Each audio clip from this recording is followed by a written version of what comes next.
Hello बच्चों, चलिए प्रश्न को देखते हैं। प्रश्न है हमारे पास, निम्नलिखित आंकड़ों से सह संबंध गुणांक ज्ञात कीजिए।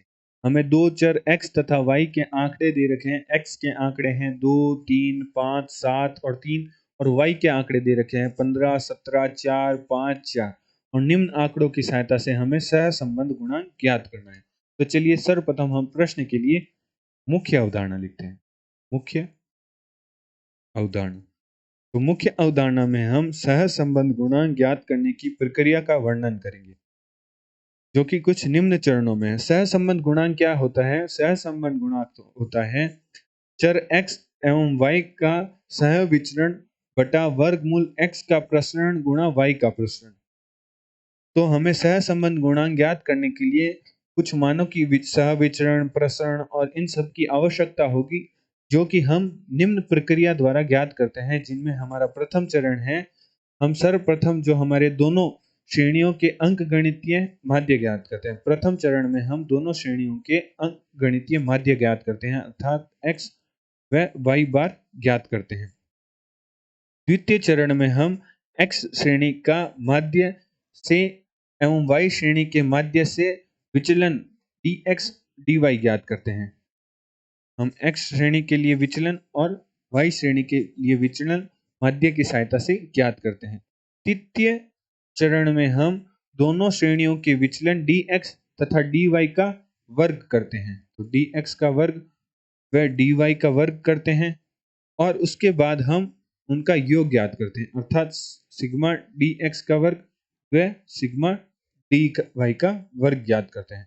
चौथे चरण में हम दोनों श्रेणियों के विचलनों का आपस में गुणा कर कर योगफल ज्ञात करते हैं, अर्थात सर्वप्रथम हम dx गुणा dy करेंगे और उसके बाद हम उनका योग ज्ञात करेंगे, dx गुणा dy।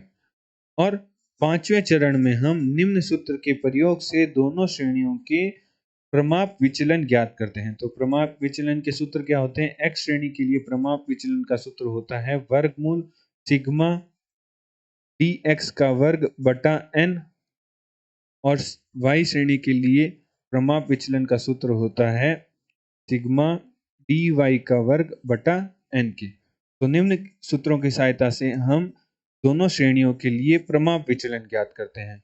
और छठे चरण में हम जो हमारा सहसंबंध गुणांक का सूत्र है, उसकी सहायता से हम सहसंबंध गुणांक अर्थात r का मान ज्ञात करते हैं, जो कि हमारे पास सूत्र होता है सिग्मा dx गुणा dy बटा n गुणा सिग्मा x गुणा सिग्मा y बराबर। इसका एक सूत्र और भी होता है, जो कि एक रूप सूत्र का और भी होता है, जो कि कुछ इस प्रकार होता है सिग्मा dx गुणा dy बटा वर्गमूल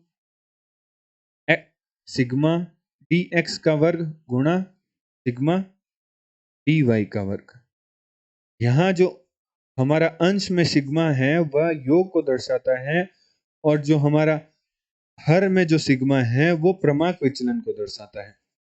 जहां हमारा r है वो सहसंबंध गुणांक को दर्शाता है, सिग्मा x है जो x श्रेणी का प्रमाक विचलन दर्शाता है, सिग्मा y है वो y श्रेणी के लिए प्रमाप विचलन दर्शाता है, सिग्मा dx गुणा dy जो हमारा अंश में सिग्मा dx गुणा dy वो दोनों श्रेणियों के अंक गणितीय माध्यों से प्राप्त विचलनों के गुणनफल का योग दर्शाता है। और हमारा हर में जो n है वह पद युग्मों की संख्या बताता है। सिग्मा dx का वर्ग है जो x श्रेणियों के विचलनों के वर्ग का योग बताता है और सिग्मा dy का वर्ग y श्रेणी के विचलनों के वर्ग का योग बताता है। और निम्न सूत्र की सहायता से हम जो हमारा सहसंबंध गुणांक है उसका मान ज्ञात करते हैं। तो हम सर्वप्रथम सारणी बनाते हैं और निम्न सभी मान ज्ञात करते हैं जो हमने चरण में पढ़ा है।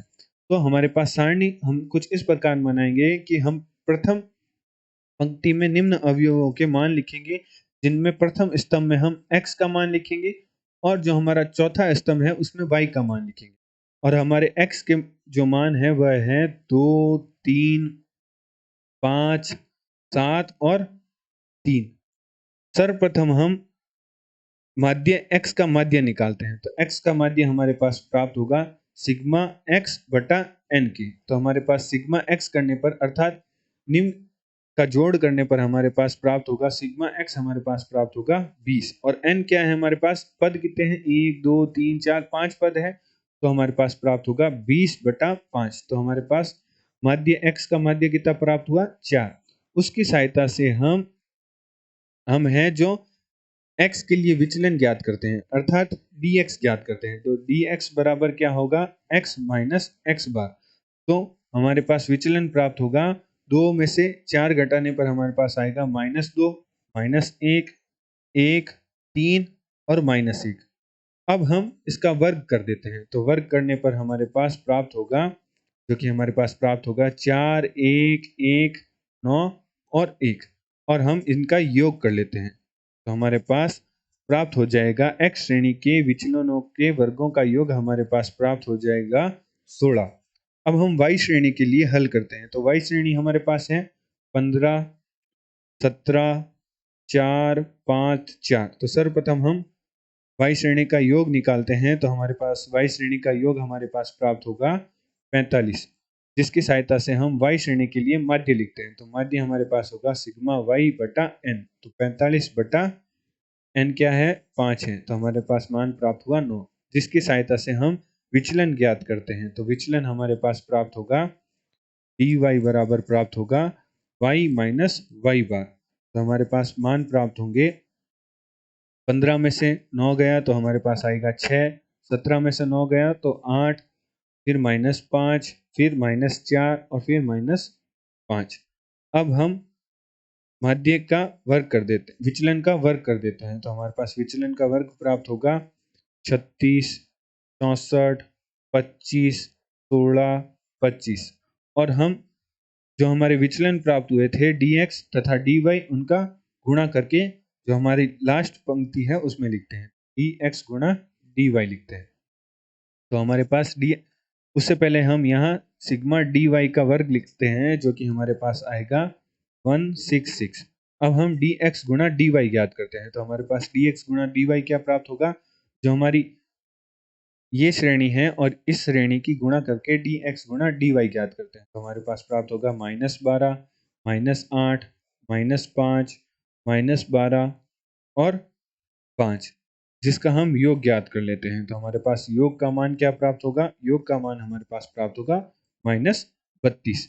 अब हमारे पास जो सहसंबंध गुणांक का मानक सूत्र होता है, उसकी सहायता से हम हल करते हैं। तो हमारे पास सहसंबंध गुणांक का सूत्र क्या होता है, सहसंबंध गुणांक का हमारे पास सूत्र होता है r बराबर सिग्मा dx गुणा dy बटा वर्गमूल सिग्मा dx का वर्ग गुणा सिग्मा dy का वर्ग।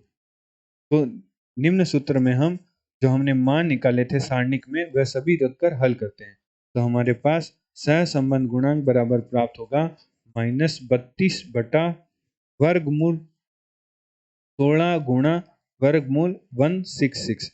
तो हल करने पर हमारे पास कुछ इस प्रकार प्राप्त होगा, 4 गुणा वर्गमूल 166, जिसका मान लगभग हमारे पास प्राप्त होगा माइनस का 0.62। तो हमारा सहसंबंध गुणांक प्राप्त हुआ हमारे पास माइनस का 0.62। आशा करते हैं आपको प्रश्न का हल समझ आया होगा। धन्यवाद।